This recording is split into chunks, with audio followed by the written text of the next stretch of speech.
bertemu lagi di video saya. Pada video kali ini saya akan membahas tentang pembelajaran STEAM lagi. Apa itu pembelajaran STEAM? Pasti kalian ingat, adalah pembelajaran yang mengintegrasikan sains, teknologi, engineering, art, and mathematics. Nah, ciri khas dari pembelajaran berbasis STEAM adalah pembelajaran ini melalui tahapan-tahapan yang disebut dengan engineering design process, sebuah tahapan penyelesaian sebuah persoalan dengan membuat atau merekayasa sebuah model. Nah, sebelum saya menyampaikan tantangan untuk video kali ini, saya akan menjelaskan terlebih dahulu tentang EDP ini ya. Jadi engineering design process ini adalah sebuah tahapan yang menjadi ciri dari pembelajaran berbasis STEAM, di mana diawali dengan yang pertama namanya adalah define the problem ya. Jadi mendefinisikan problem atau persoalan. Contoh, ketika ada sebuah persoalan yang harus diselesaikan, maka langkah awal adalah mencari referensi, mendefinisikan apa sih persoalannya. Kita harus paham dulu persoalannya. Setelah kita paham persoalannya dengan referensi yang sudah cukup, maka kita lanjutkan dengan langkah atau tahap yang kedua yang disebut dengan plan solution, merencanakan solusi. Jadi kita rencanakan, persoalan ini akan terselesaikan dengan ini. Nah, penyelesaiannya ini biasanya dinyatakan dengan sebuah desain. Desain 1, desain 2, desain 3, seperti itu.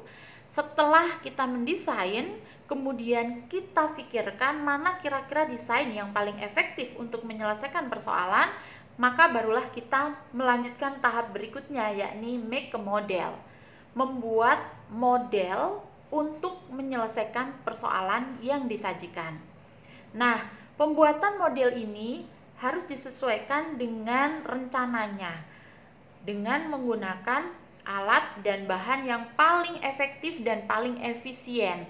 Karena ciri dari STEAM itu adalah sederhana dan murah, tapi efektif serta efisien. Oke, next. Setelah make a model, kemudian model yang sudah kita buat ini dites. Test a model. Jadi diuji. Kalau misalnya kita membuat sesuatu, misalnya ya kita uji kekuatannya, uji penggunaannya seperti apa, apakah sudah efektif atau belum. Nah, setelah diuji, maka akan muncul tahap berikutnya yang dinamakan dengan reflect and redesign. Jadi refleksi. Apa sih ini kekurangannya? Apa ini kelebihannya? Mana yang harus ditambah agar model ini jauh lebih baik?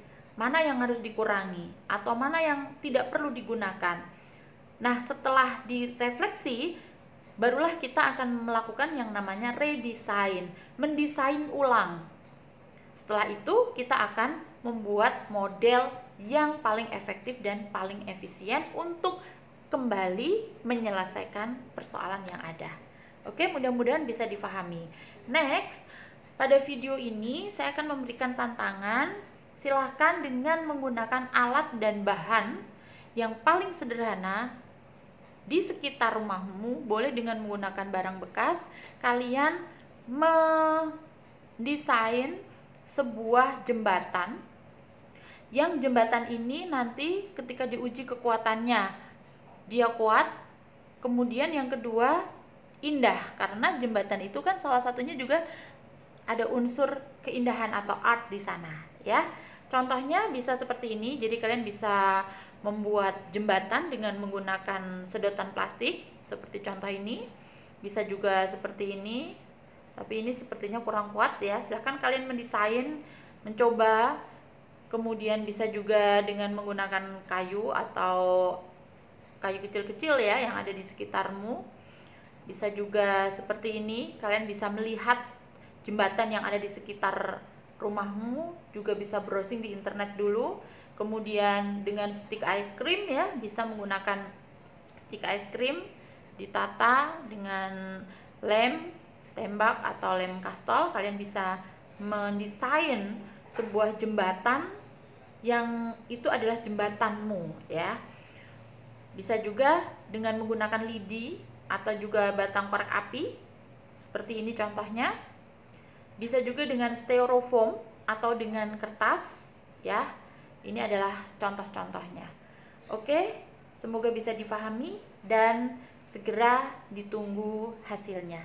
Terima kasih. Selamat mencoba. Dan terus berpikir dan bertindak positif serta never far from God. Terima kasih.